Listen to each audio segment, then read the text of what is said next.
what's going on, everybody? Welcome back to the TJR Auto channel. My name is Tyler, and in today's video, we're getting to go back together.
All right, folks. We are almost to the point of throwing the whole rear cradle assembly back in, but we'd like to talk about the suspension upgrades that I've shown but haven't spoken about yet. So, as we saw me install first, we have some Coney rear adjustable shocks. These are not struts, they are shocks. That's what I have been learned that very recently.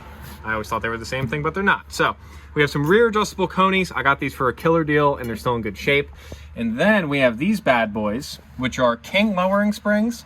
And I decided to throw my brand new Airlift drag bags inside of them just for whoosies. Between these that I can adjust how soft or how hard they are, and different springs, and the diff actually being bolted into the subframe, this thing should be way stiffer out back. But just in case, I figure I might as well throw the brand new drag bags inside of here, and all I have to do is swap the lines from the old original springs with the old bags onto these, and then we're basically good to go on that setup. But we are just about ready to throw her up in. I think what I want to do is get it bolted in place first, and then I'll deal with connecting the rear brake lines.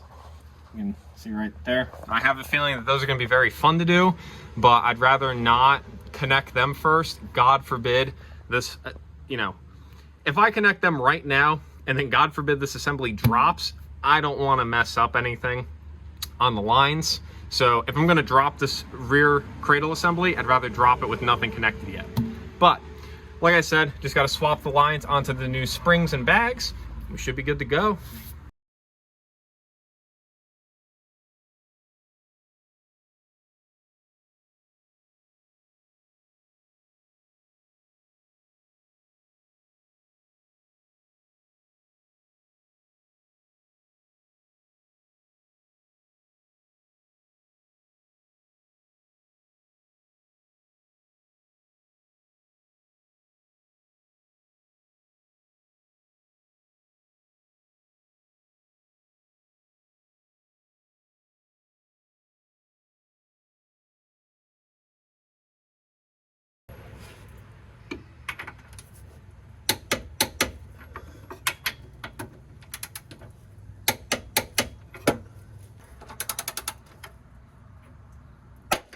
Oh, mother.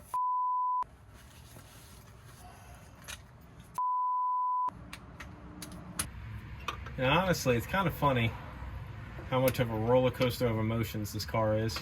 I went from really happy to getting the subframe bolted in, kind of landed in place, to then really pissed off when I broke this bolt because I was reading the wrong torque spec and over tightened it, hence snapping it in half. And now I'm pretty happy again that I'm getting it out. But I'm still kind of pissed off because I just wasted 20 minutes of my life trying to get this thing out of here. But I guess I'll have to add this to my parts list and order a new set.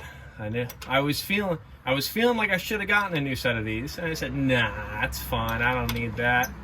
And here we are. I I need them. So I think I can get these from Wretched Motorsports as well.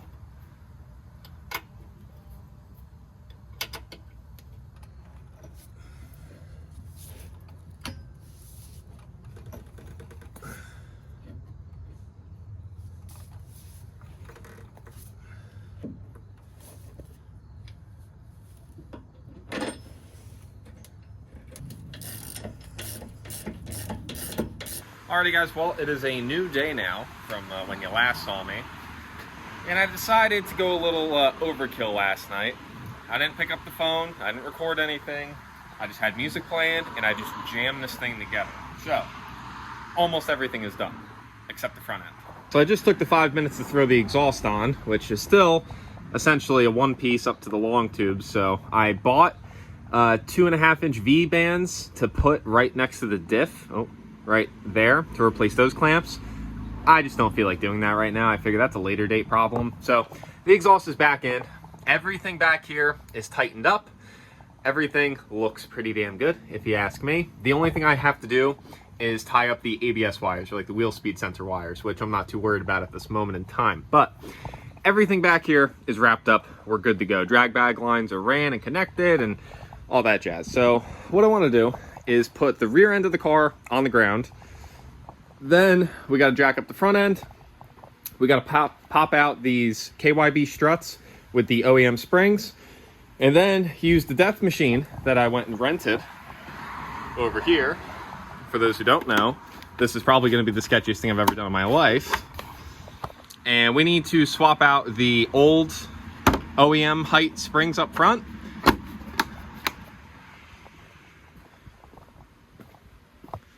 For these beautiful mamas, we got some King's lowering springs that match the rear.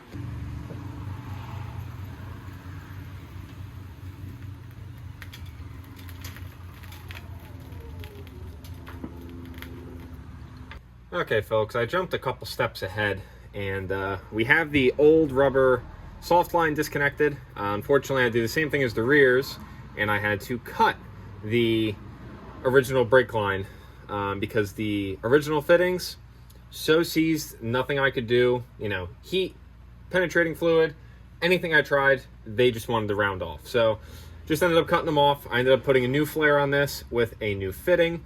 Already bent the line roughly back into the shape of what it needs to be.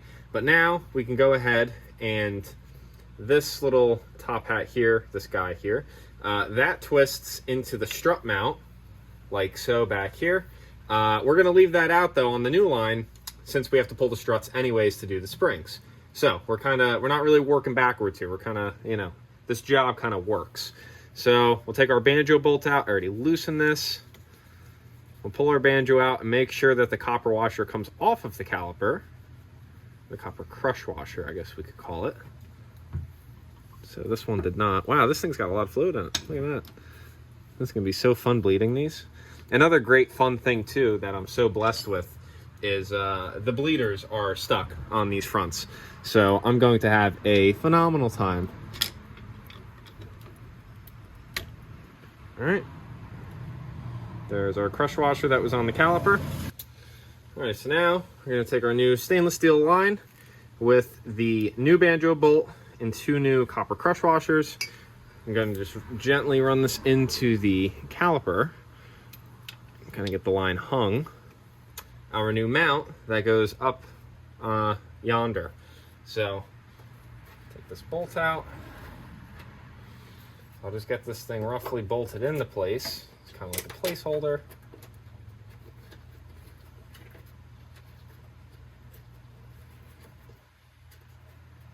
Okay, snugged up. It's good enough for now. Then you just kind of shove that line underneath. The new soft line will feed right into the top. Now let's connect that brake line. Alrighty, got these lines tightened up here. Also put our retaining clip in, so we are solid there. Just need to tighten up this bolt holding on this plate. I also just snugged up the banjo bolt at the bottom, and then I also successfully was able to break the bleeder on the caliper. And now it's time to use the death machine. So first things first, we got the sway bar end link. We're gonna pop off this nut back here, We also have these 2 nuts and bolts that hold the strut to the knuckle. And then we have 1 nut on top right there. And then this whole assembly drops right out.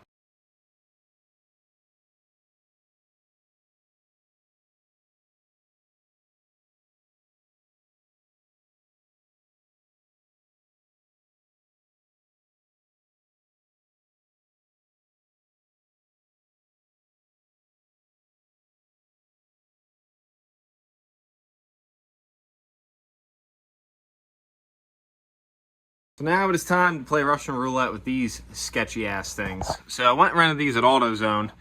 This comes in a kit, both of these. And basically, where there's a little notch out is where you slip it around the spring. And then there's a safety pin that you slide just so it can't go too far if it does explode and let go. I have these, opposite of each other. I'm sure you're supposed to do it something like that. Of course, I didn't read any instructions, but basically you just tighten the shit out of these spots. This one I can get the impact on. This one, because of where it's located, I'm just gonna use a wrench. Basically, you crank these down. This will compress the spring, and then you have to blow this nut off, which will then unload all of this stuff. This is your upper strut bearing, I believe it is called. This rubber thing here. I'll go over this after. And then this little top hat piece too. This all needs to come off. Then the spring can come off, new spring on, reassemble, good to go.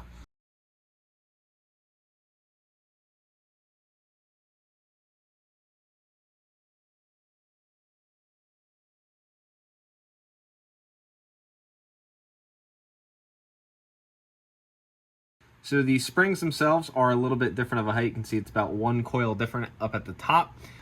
We are going to be installing the lowering spring, obviously, so yaga yeet. But here is our upper strut mount bearing thingy. So looks like this. This is actually a bearing right here. This is a ball bearing under this yellow cap or retainer. I don't know what you really want to call it. It's funny, actually. This side isn't torn because it had these little cupped washers in here. So I'll put a picture in of what the passenger side looks like.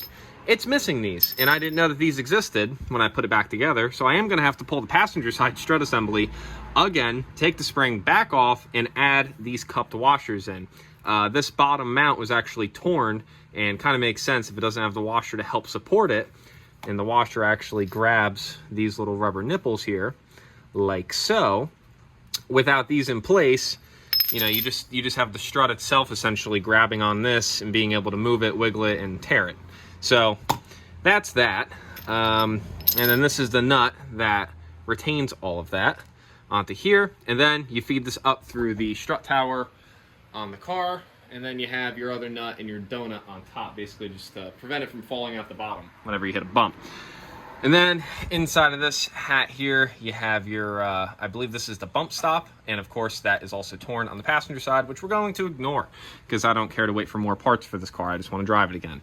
But shout out to my buddy Jason. He's always in my comment section, super solid guy. He sent me these Petters strut mount bearing thingies for basically nothing. I just paid shipping, I think. So Jason, shout out to you, dude. You've hooked me up on plenty of parts, and you're one of those guys that's able to make a project like this go a little bit smoother. So thank you again, Jason. But these are basically new used. They have like no mileage on them, as we can tell. So this is what I will be reassembling everything together with. And also he did zip tie them in transport just so I didn't lose my little ball bearings, because if I lose my balls, it's gonna be a bad day.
times after I put the brakes, and it still doesn't have any brakes. So let me know down below what you guys suggest, whether it's if I do some sort of vacuum bleed, where I pull a vacuum in each caliper, or if I do a pressurized bleed, where I pressurize the master instead of blow the fluid through. My guess is there's air stuck in the lines, or maybe even in the ABS pump, kind of restricting us from actually being able to drive it. So with that being said, this is where the car is going to be resting until I can figure out how to fix the brake system. But for the very short drive that I took it around the block, it felt phenomenal. It felt much tighter. It definitely feels better sitting a little bit lower to the ground as well. And you can't lie, this thing looks pretty killer sitting lower, like it is now, because it's lower. So anyways, with that being said, that is where we're going to be wrapping up today's video. Thank you guys so much for tuning into today's video. If you guys enjoyed, please make sure you drop a like and drop a comment down below. And also, if you want to see some more content, make sure you hit the subscribe button as well. But anyways, that's where I'm leaving it. There's not much more I can do right now. So with that being said, thank you guys so much for tuning into today's video. I truly do appreciate it. Catch you guys